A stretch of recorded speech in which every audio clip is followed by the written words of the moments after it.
주님에 대한 이 고난에 대한 것을 또 생각해 보지 아니할 수가 없습니다. 오늘은 종료주일입니다.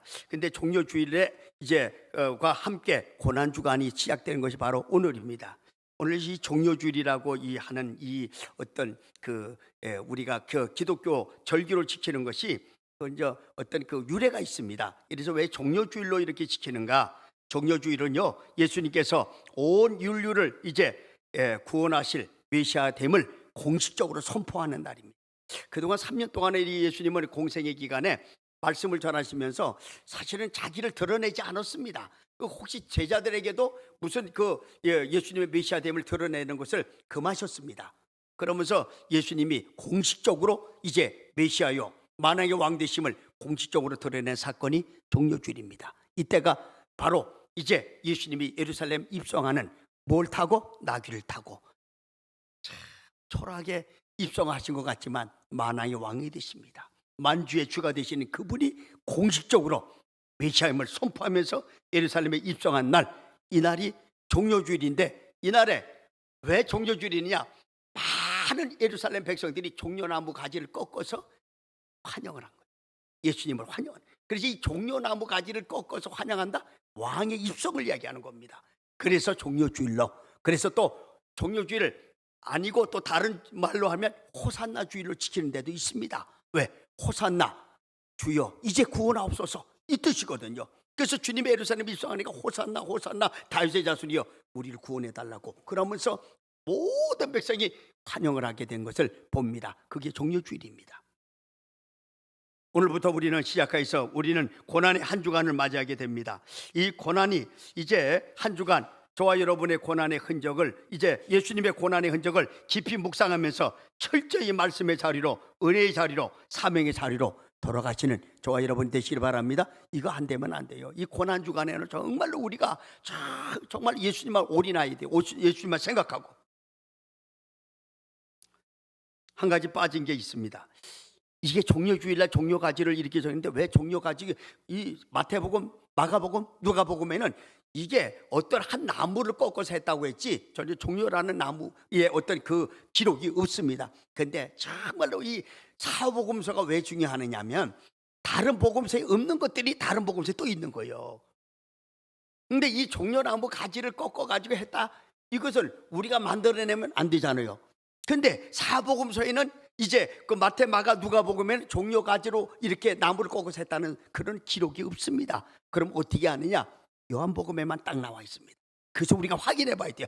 그래서 종료주일날 이제 이렇게 우리가 지키는구나, 그렇게 종료주일로 말하는구나. 자, 요한복음 12장 13절 시작. 종려나무 가지를 가지고 맞으러 나가 에치되 호산나 찬송하리로다 주의 이름으로 오시니니 곧 이스라엘 왕이시여 하더라. 여기 보니까 무슨 나무라고 그랬어요? 종려나무라고 분명히 되어 있습니다. 근데 마태복음, 마가복음 이 종려나무라고 하지 않았습니다.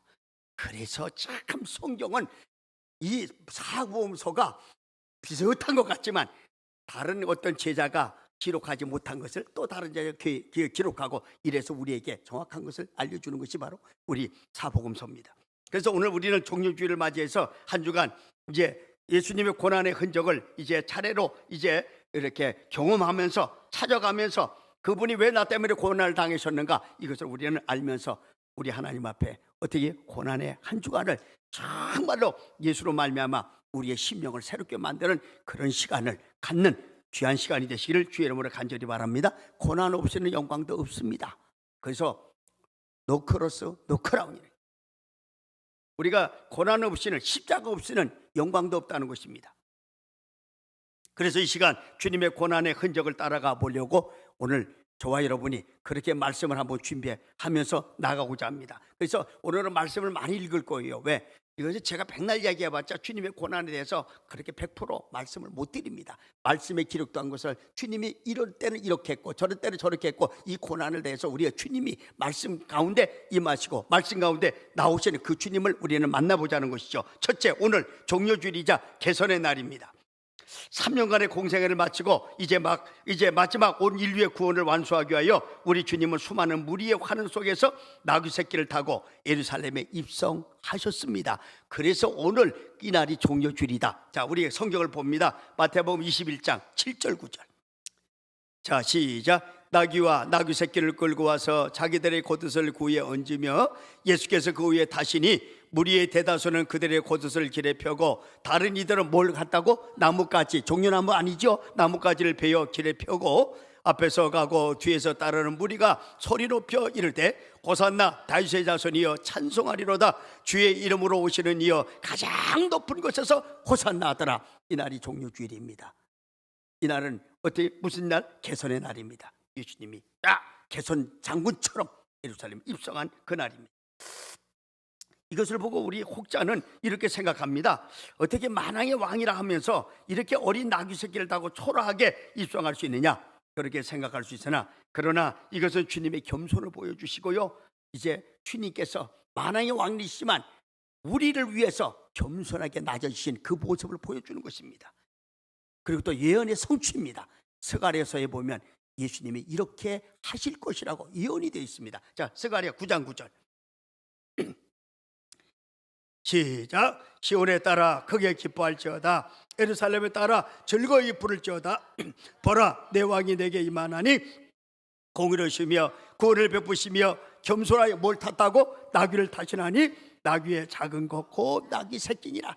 정확하게 예수님이 어떻게 하실 것을 스가랴 선지자가 예언합니다. 그것도 나귀 새끼를 탔다는 거예요.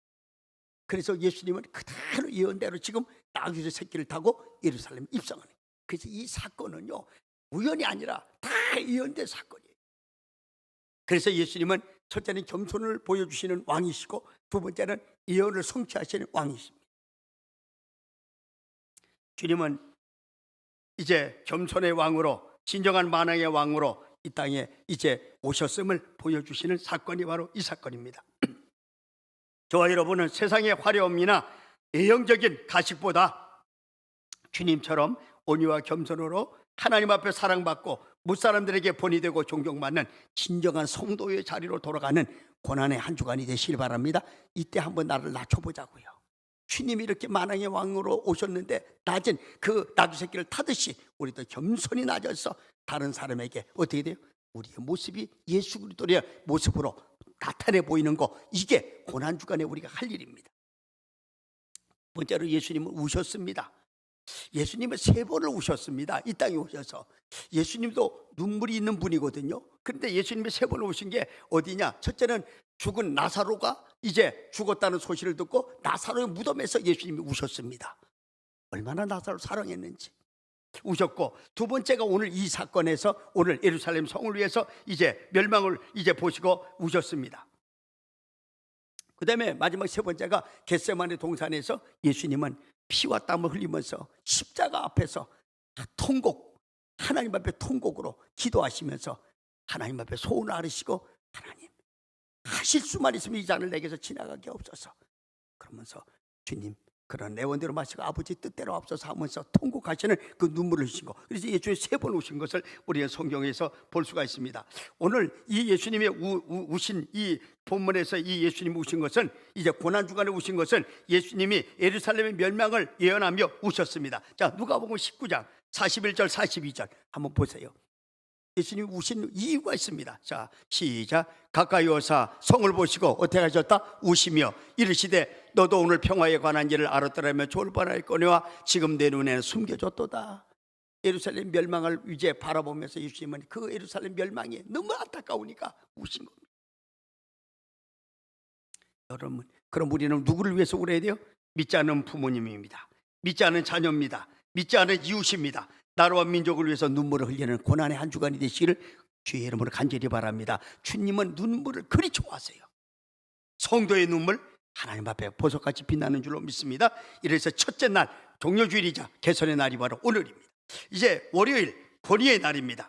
이 무화과 나무를 저주하신 사건이 있습니다. 예수님이 이렇게 지나가다가 무화과 나무가 있어서 그 나무에 가서 열매를 찾습니다. 그런데 그때는 무화과철이 아닌데도 예수님이 거기 가서 열매를 찾으니까 열매가 없는 거예요. 그러다 보니까 예수님이 바로 거기서 무화과 나무를 저주해 뺍니다. 영원토록 너는 열매를 맺지 못하고 너는 죽을 것이다. 이러니까 그날 즉시에 그 무화과 나무가 말라버리는 거예요. 여러분, 이것은 우리에게 두 가지의 놀라운 교훈을 주게 됩니다. 첫째는 예수님의 신적 권위를 나타내는 그런 사건이 바로 이 사건이고, 그 다음에 메시아의 권위, 만물을 다스리는 분이 하나님이시고 예수님이시다는 것을 보여주는 사건이 바로 이 사건이고, 둘째는 성도의 믿음의 기도에 대한 능력이 얼마나 큰지를 우리에게 보여주십니다. 자, 마태복음 21장 21절 22절 한번 보세요. 자, 시작. 예수께서 대답하여 이르시되 내가 진실로 너에게 이르노니 만일 너희가 믿음이 있고 의심하지 아니하면 이 무화과 나무에게 된 이런 일만 할 뿐 아니라 이 산더러 들려 바다에 던지라 하여도 될 것이요 너희가 기도할 때에 무엇이든지 뭐하고 믿고 구하는 것을 다 받으리라 하시니라. 기도의 능력이 우리에게 이렇게 엄청나다는 것을 보여주는 사건이 바로 이 사건입니다. 주님이 직접 말씀하십니다. 세 번째는 성전을 청결케 하십니다. 예수님이 월요일 날 딱 들어가 보니까 성전에서 엄청난 장사꾼들이 모여 있는 거예요. 그냥 뭐 비둘기 파는 사람, 무슨 뭐 양을 파는 사람, 돈을 바꾸는 사람, 이런 사람들이 뭐 성전 안에 가득 차 있는 거예요. 주님은 이것을 보지 못하고 너무 이제 화가 나서 이 노끈을 채찍을 만들어 가지고 그들을 다 벗버립니다. 그러면서 내 집은 만민의 기도하는 집이다.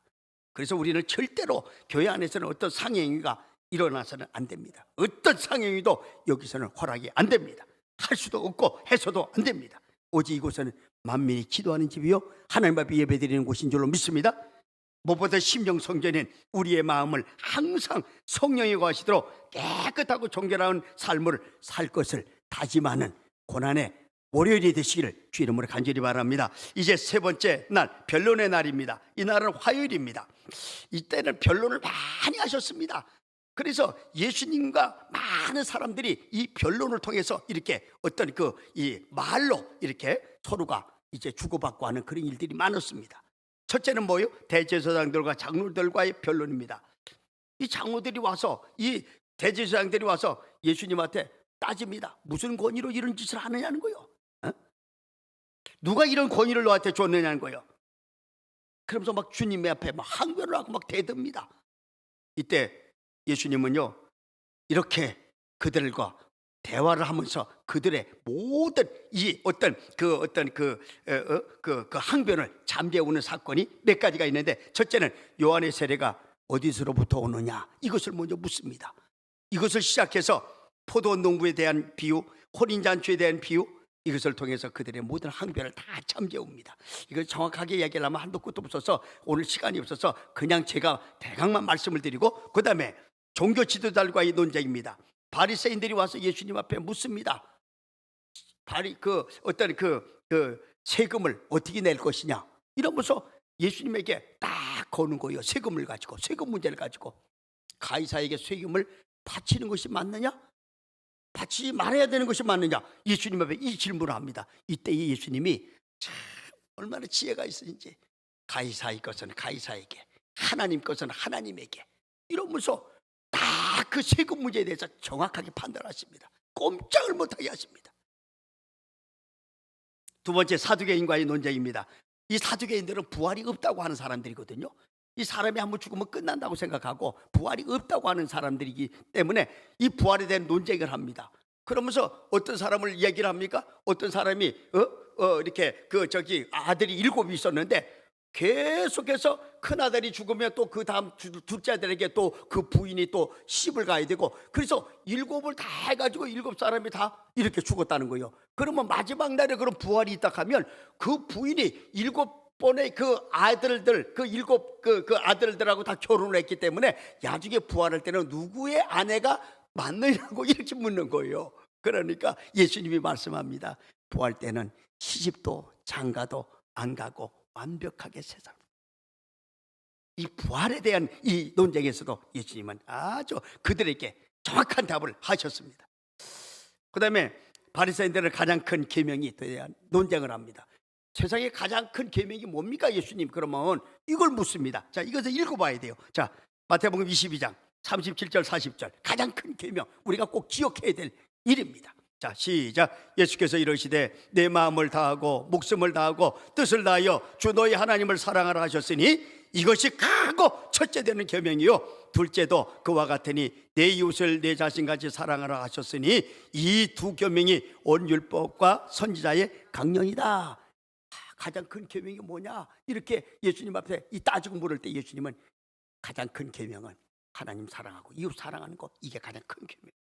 여러분 정말로 주님이 이것 때문에 오셨고 우리에게 가장 소중한 이제 그 명령을 주셨는데 그것은 하나님 사랑, 이웃 사랑. 이것을 위해서 저와 여러분은 이번 한 주간 정말로 하나님 앞에 뜨겁게 기도하셔서 내가 진실로 하나님을 뜨겁게 사랑합니다.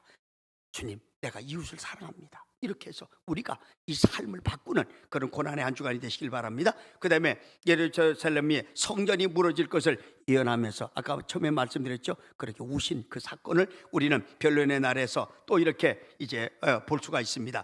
자, 음모의 날입니다. 수요일입니다. 이 수요일 날은 가룟 유다가 예수님을 죽이기 위한 음모가 시작되는 날입니다. 예수님을 이제 딱 죽일 수 있는 그런 기회를 만들고 그렇게 예수님을 이제 올가매려고 하는 그런 어떤 음모가 있는 날이 바로 수요일입니다. 자, 누가복음 22장 3절 6절 3절 6 봅니다. 시작.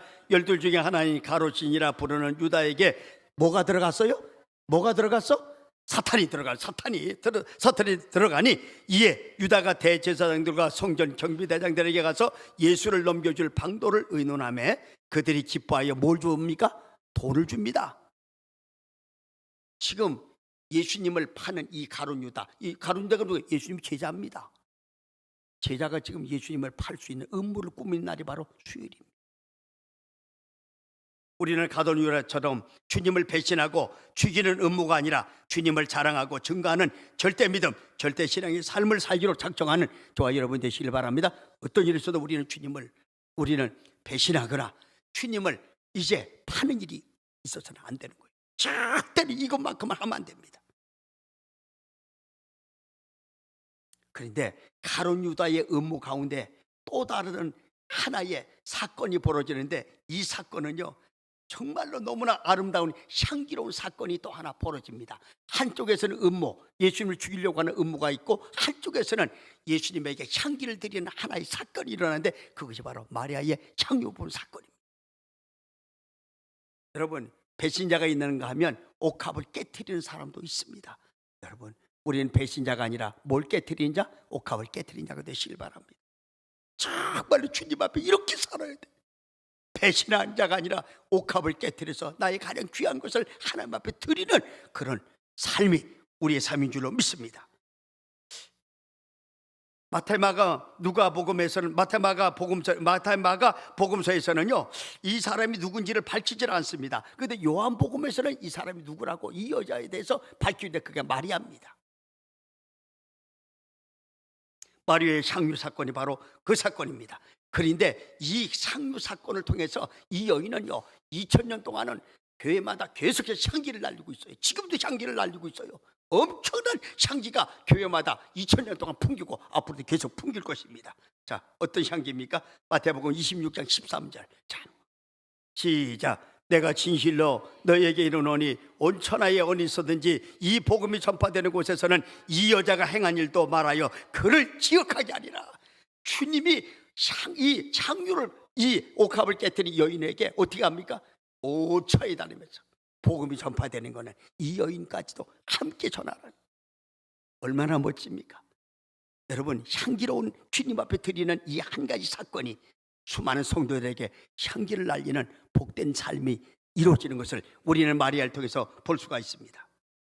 저 여러분 고난의 한 주간 이웃을 위하고 한 가지라도 선한 일을 이제 행하시고 용서하지 못한 일이 있으면 용서하시기 바랍니다. 이제 우리가 이때 용서 못하면요 평생 못합니다. 회개하지 못한 것 있으면 회개하십시오. 원수 맺은 것 있으면 다시 푸시기 바랍니다. 이렇게 안 하면 안 돼요. 이것이 우리가 주님 앞에 드릴 수 있는 향기입니다. 용서받지 못하는 사람을 용서하는 거 향기입니다. 여러분 원수 맺는 거 푸는 거 향기입니다. 또는 우리가 화해하지 못한 거 또 화해하는 거 이게 뭐요? 주님 앞에는 향기로 드려지는 거예요. 저와 여러분의 고난의 한 주간에 우리 앞에 아직도 해결되지 못한 우리의 인간관계가 있으면 이번에 다 해결하시길 바랍니다. 우리가 용서 못할 사람이 없어요. 왜? 우리같이 흉악한 죄인을 예수님은 용서하시고 나 때문에 죽어주셨는데 우리가 뭐가 못해서 이 용서를 못한단 말입니다. 화해하시길 바랍니다.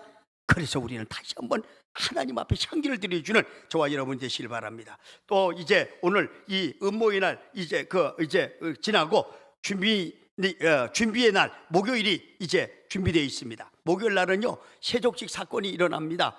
주님이 제자들의 발을 씻겨주는 사건이 일어납니다.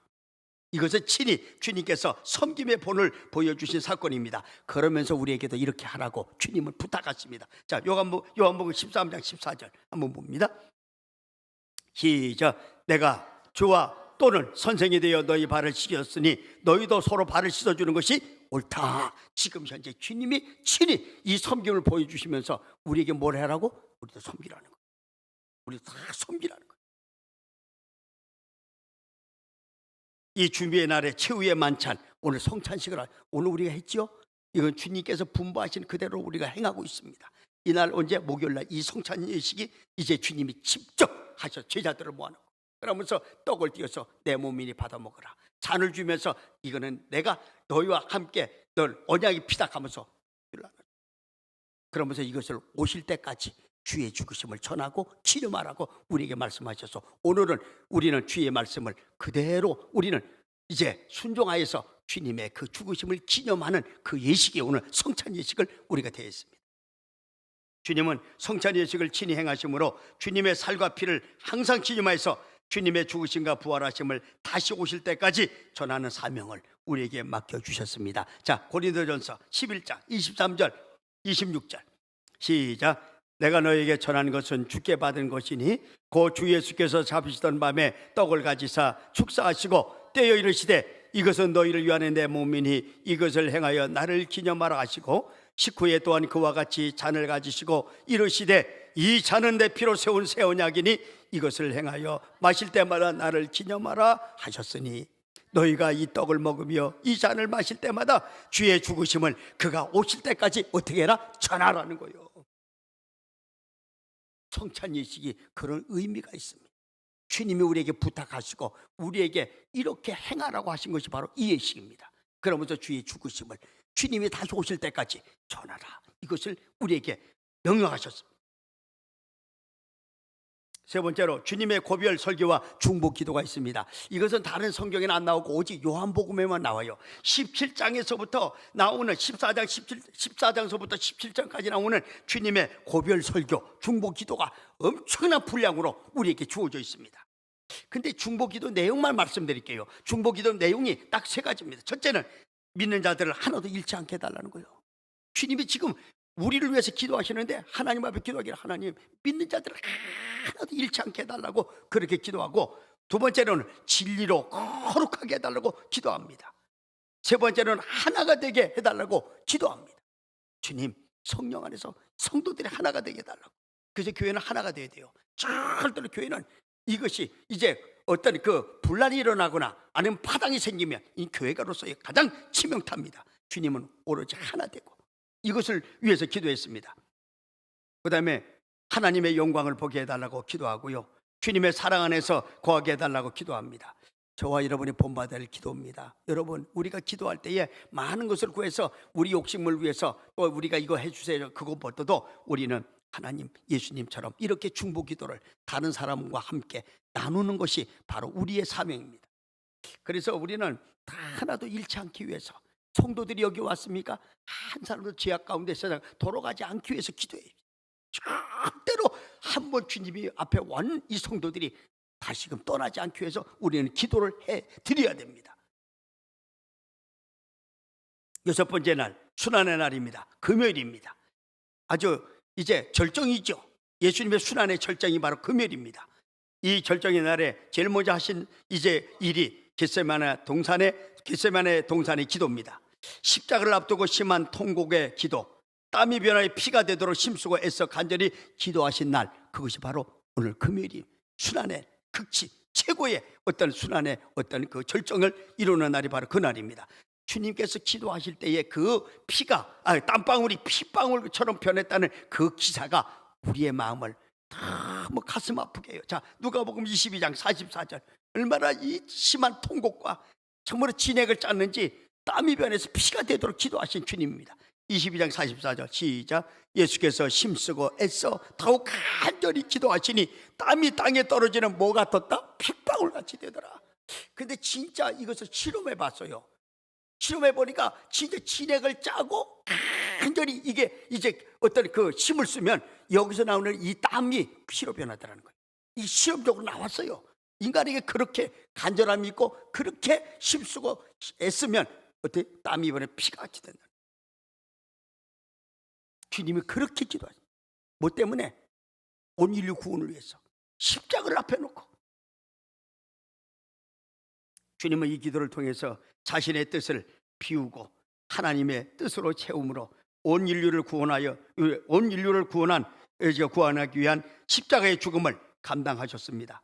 저와 여러분도 주님을 본받아서 내 뜻을 버리고 아버지의 뜻을 이제 채우는 그런 고난의 한 주간이 되시길 바랍니다. 내 것은 뽑아내야 돼요. 아직도 내 것이 너무나 많습니다. 내가요 맨날 하나님 앞에 참 고백하는 게 하나 있는데요, 뭐냐면 내가 종이라 하면서 아직도 주인을 행세할 때가 많다는 거예요. 철저하게 종으로서의 삶이 안 되더라는 겁니다. 어떤 데 보면 내가 주인 행세를 하고 있어요. 주님이 그 해야 할 그 일을, 그 주인이 주님이신데 내가 주인 될 때가 있다는 거예요. 여러분, 고난의 한 주간에 철저하게 나를 비우시고 주님을 주인으로 모시고 그 주님의 지배와 통치와 다스림을 받는 저와 여러분이 되시길 바랍니다. 우리하고는 우리의 것을 가지고는 주님을 제대로 섬길 수가 없습니다. 내 것은 다 뽑아내고 오직 그리스도 예수로만 충만한 저와 여러분이 되시길 바랍니다. 그러면 성공합니다. 그러면 하나님이 기뻐하시고 주님이 그를 쓰십니다. 멋지게 하나님 앞에 한번 쓰임받을 줄로 믿습니다. 그래서 하나님 앞에 이 은혜를 받는 것이 바로 저와 여러분이 고난주간에 해야 할 일인 줄로 압니다. 다음, 우리는 이렇게 주님으로 말미암아 이제 구원을 받았습니다. 그래서 우리는 이제 고난의 한 주간에 내 것을 버리고 주님 것을 채우고 그러게 할 때에 우리는 하나님 앞에 얼마나 승리할 수가 있고요, 성공할 수가 있습니다. 자, 오늘 마태복음 26장 37절 한번 봅니다. 39절, 마태복음 26장 39절 시작. 조금 나가서 얼굴을 땅에 대시고 엎드려 기도하여 이르시되 내 아버지여, 만일 할만하시거든 이 잔을 내게서 지나가게 하옵소서. 그러나 나의 원대로 마옵시고 아버지 원대로 하옵소서. 지금 주님이 지금 간절히 기도하는 것은 십자가를 안 지고 싶은 거예요. 너무 고통스러우니까. 너무너무 이것을 생각하면 막 그냥 너무 견딜 수가. 그래서 주님이 기도하시는 거예요. 아버지, 하실 수만 있으면 이 십자가 안 지고 좀 할 수 있는 방법이 없겠느냐. 그러면서 여기서 십자가를 안 지고 그냥 예수님께서 여기서 그냥 내가 여기서 그냥 모르겠다 하고 십자가를 안 지셨으면 인류 구원 없습니다. 그런데 뒤에 나오는 그 기도의 내용이 우리를 참 너무너무 우리 감동케 하는데, 내 원대로 마옵시고, 누구 원대로? 아버지 원대로 하기를 원합니다. 하나님이 원하시는 게 뭐예요? 인류 구원입니다. 그럼 누가 죽어야 돼요? 예수가 죽어야 돼요. 독생의 예수가 죽어야 인류를 살릴 수가 있어요. 그래서 아버지 뜻대로 하옵소서, 이 기도를 드립니다. 좀 웬만하면 하나님이요, 예수님이 기도하면 바로 응답이 와요. 내 사랑하는 아들이요, 내 기뻐하는 자니라, 이렇게 탁탁탁탁 하늘에서 음성이 들리는데 이때는 기도해도 전혀 하나님이 침묵하시는 거예요. 침묵하시는 거예요. 전혀 침묵하시는. 그리고 주님이 아버지 뜻대로 하옵소서. 마지막 십자가상에서 돌아가는 그 순간까지, 돌아가는 순간 주님은 침묵하십니다. 하나님 침묵하세요. 엘리 엘리 라마 사박다니, 나의 하나님 어찌하여 나를 버리시나이까. 이렇게 절규를 해도 주님은 하나님은 침묵하세요.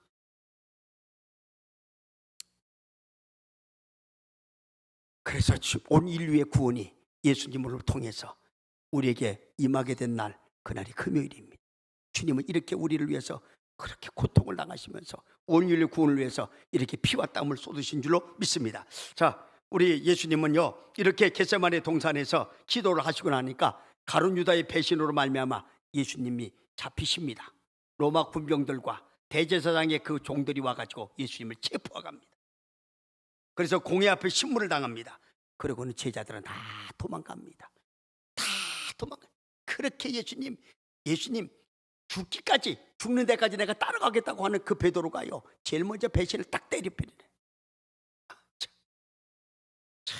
주님이 예언을 했습니다. 베드로야, 죽기까지 나를 따라오겠다고? 내가 오늘 닭 울기 전에 3번 나를 부인할 것이다. 그랬더니 주님, 무슨 소리입니까? 다른 사람 다 그리 할지라도 나는 절대로 그리 안 할 겁니다. 그렇게 장담하던 베드로가 그냥 사정없이 무너지는 날이 바로 이 날입니다.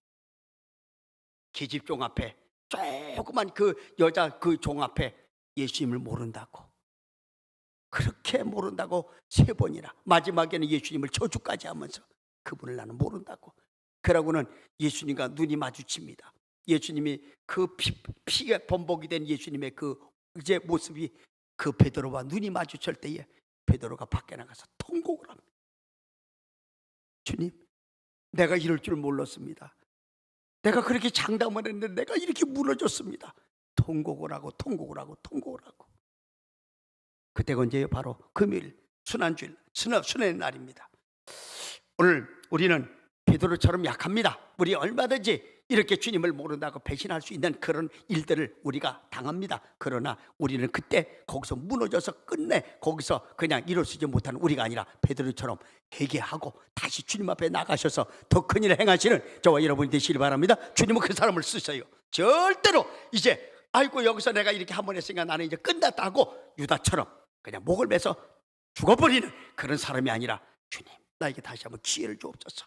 내가 다시 한번 주님을 섬기겠습니다. 그러면서 그는 거꾸로 십자가의 못을 박는 순교의 제물로까지 그는 주님을 사랑하고 주님 앞에 드려진 사건이 오늘 우리에게 이제 도전을 주고 있습니다. 저와 여러분, 절대로 우리가 좀 연약해서 쓰러졌다고 해서 낙심하지 마시기 바랍니다.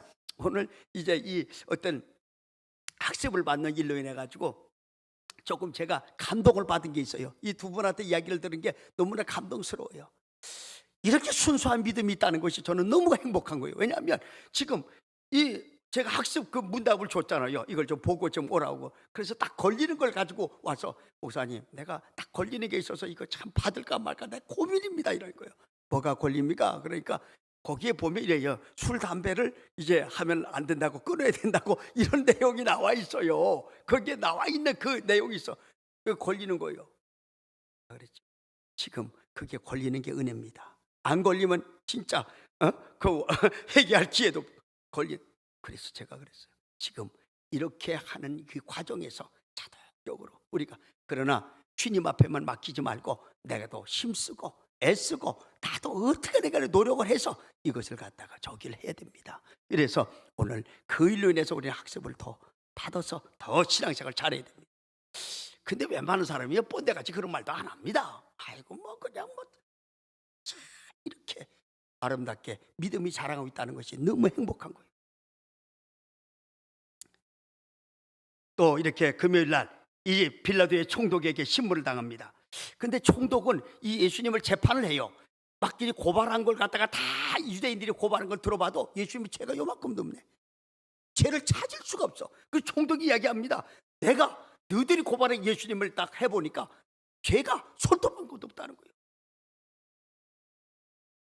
그런데도 이 유대인들은 아니라는 겁니다. 신성 모독죄를 이 사람이 졌다는 거예요. 이 예수님이. 그러면서 사형을 시켜달라는 거예요. 십자가에 못을 박아달라는 거예요. 그러니까 이 빌라도가 나는 절대로 그럴 수가 없다. 죄가 없는데 내가 어떻게 십자가형을 하느냐. 그러니까 이 사람들이 계속 와서 그 죄를 우리와 우리 후손에게 돌리고 이 사람을, 이 예수님을 십자가에 못 박아달라고 그렇게 아우성을 치는 거예요. 할 수 없이 빌라도가 그 군중에 졌습니다. 여러분, 우리는요 군중이 아니라 하나님이십니다. 절대로 우리가 군중에 이끌리면 안 됩니다. 다른 사람이 다 태양이 서쪽에서 뜬다 할지라도 태양은 동쪽에서 뜨듯이 주님이심을 우리는 누가 뭐래도 주님을 나타내고 자랑해야 될 줄로 믿습니다. 절대로 군중 심리에 끌려서 내 믿음을 팔면 안 됩니다. 주님을 팔면 안 됩니다. 근데 그들이 끝까지 죄 없은 예수님 판결해서, 빌라도가 판결했는데도 끝까지 예수님의 십자가의 못을 받고 자기와 자기 후손에게 어떻게 죄를 돌려달라고 그렇게 막 고함을 치면서 예수님한테 달려든, 그 빌라도에게 달려듭니다. 자 보세요. 마태복음 27장 25절 26절 한번 봅니다. 시작. 백성이 다 대답하여 이르되 그 피를 우리와 우리 자손에게 돌릴지어다 하거늘 이에 바라바는 그들에게 놓아주고 예수는 채찍질하고 십자가에 못 박히게 넘겨주니라. 그 결과가 어떻게 되느냐? 이 사람들이 하는 대로 이 자기와 자기 후손들에게 이 핏값이 그대로 임하게 되는 거예요. 그대로 그들에게 저주로 나타나는데 어떻게 됩니까? 예루살렘 성전이 로마 장군 이 예수님이 이제 부활하시고 승천하신 후에 AD 70년에 로마 장군 디도가 와서 예루살렘 성을 싸그리 먹는, 돌 위에 돌 하나도 남김없이 싹. 여러분, 돌 그 많은 성이 무너졌는데 돌 위에 돌 하나도 어떻게 이제 안 쌓이고 그게 다 무너질 수가 있어요? 그런데 역사가들이 이야기를 할 때 거기에는 금이 너무 많아가지고 이 성전을 무너뜨려서 불을 나니까 금이 다 녹아버린 거야. 그러니까 그 금이 다 돌에 붙었는 거야. 그러니까 그 금을 떼려고 이 사람들이 계속 돌을 파고 해서 돌 위에 돌 하나도 남기면서 싹 예언대로 그대로 됩니다. 그리고는 히틀러가 유대인을 600만이나 학살했지 않습니까?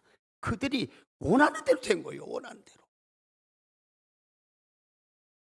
2000년 동안 그들은요, 나라 없이 유리방황한 민족이었습니다. 그런데 1948년도에 겨우 이제 독립을 해서 나라를 세운 데가 1948년입니다. 그때까지는 그들은요 2000년 동안 유리방황하면서 뿔뿔이 흩어져서 디아스포라에서 유대인들, 흩어진 유대인들로 살았던 그들입니다. 왜? 그들이 그렇게 원했잖아요. 주님 앞에 이 빌라도에게 그렇게 이야기를 했잖아요. 여러분, 우리가 그래서 주님 앞에는 절대로 말을 조심해야 돼요. 우리 말 조심해. 주님 앞에는 할 말 안 할 말 절대로 하면 안 됩니다. 주님이 다 듣고 계셔서 그대로 내 입에서 나오는 말대로 행하시겠다고 그렇게 말하고 말씀하고 계십니다. 그럼 우리는 절대로 말을 삼가야 돼요. 그래서 우리 자녀들에게도 절대로 조조스러운 말 하면 안 됩니다. 옛날에 우리 그 부모님들은요 계속 우리에게 무슨 육실할 놈, 뭐 이런 어떤 아주 그냥 막 계속 빌어먹을 놈 이런 식으로 계속 했거든요. 그래서 나는 참 옛날 어른들이, 그래서 우리나라가 빌어먹을 그 연수가 얼마나 많습니까? 많이 빌어먹었습니다. 계속 빌어먹으려면 하니까 빌어먹을 수밖에 없는 거죠. 그래서 우리 자녀들 절대로 그러면 안 되고 축복하시기 바랍니다. 조금 내 마음에 안 들어요, 좀 속을 썩여요. 그래도 너 참 축복받으렵니다. 너 정말로 훌륭하게 되렵니다. 넌 정말로 귀하게 쓸렵니다. 이렇게 해야 애가 그걸 듣고 자꾸 이게 뇌에다가 이걸 이제 어떤 입력을 해서 아, 나는 축복받을 놈이래, 나는 또 귀하게 쓸 놈이래 이러면서 계속 자기를 갖다가 어떻게 해요? 축복하는 거예요. 절대로 나쁜 말 하면 안 됩니다. 말대로 됩니다. 말대로 돼요. 절대로 우리 자녀들에게 악한 말 하지 마시고 선한 말, 축복의 말만 하시길 바랍니다. 그러면 그대로 되는 겁니다. 마지막에 책찍을 맞으셨습니다. 그 다음에 십자가의 못을 박히셨습니다. 그리고는 어떻게 돼요? 마지막으로 하신 말씀 딱 한마디로 온 인류의 구원을 선포하셨는데, 자, 요한복음 9장 19장 30절. 자, 시작. 예수께서 신포도주를 마시는 후에 이르시되 다 이루었다 하시고 머리를 숙이니 영혼이 떠나가시니라. 다 이루었다. 온 구원을, 예수님이 온 인류의 구원을 다 이루시고 영혼이 떠나가셔서 이제 죽으셨습니다.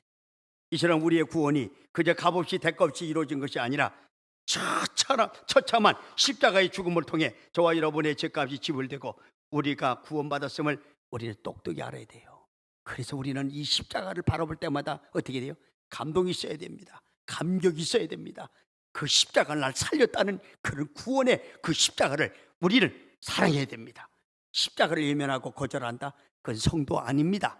십자가를 바라볼 때마다 그 주님이 나를 살리신 그 은혜, 그 사랑, 그 놀라우신 구원을 날마다 하나님 앞에 감사하는 저와 여러분이 되시길 바랍니다. 주님은 이렇게 죽으셨는데 우리가 지금 기다리는 것은 더 중요한 날이 있습니다. 그것은 제가 이야기를 안 해도 여러분이 지금 준비하고 있는 그날입니다. 지금서부터, 오늘서부터 이제 금요일까지는 수단이 없고 그 다음에 토요일 날은 예비의 날입니다. 준비의 날입니다. 그리고는 그 다음 주일날 우리 하나님께서 엄청난 역사를 이 땅에 허락하셨고 저와 여러분에게 허락하신 날이 그날입니다. 그날은 다음 주일날 여러분과 함께 정말로 온 힘을 다해서 한번 그날을 축하하려고 합니다. 여러분, 금년 이제 고난의 한 주간에 저와 여러분이 정말로 이 주님의 고난을 생각하시면서 주님 앞에 더 가까이 가시길 바랍니다. 주님 앞에서 은혜를 사모하시길 바랍니다. 철저하게 주님 앞에 이제 낮아지시고 주님 앞에 우리 자신이 새로워지는 귀한 역사가 고난의 한 주간에 일어나시기를 주 이름으로 간절히 바랍니다. 우리 한번 기도하겠습니다. 살아계신 하나님, 은혜를 감사합니다. 오늘 하나님 종려주의를 시작해서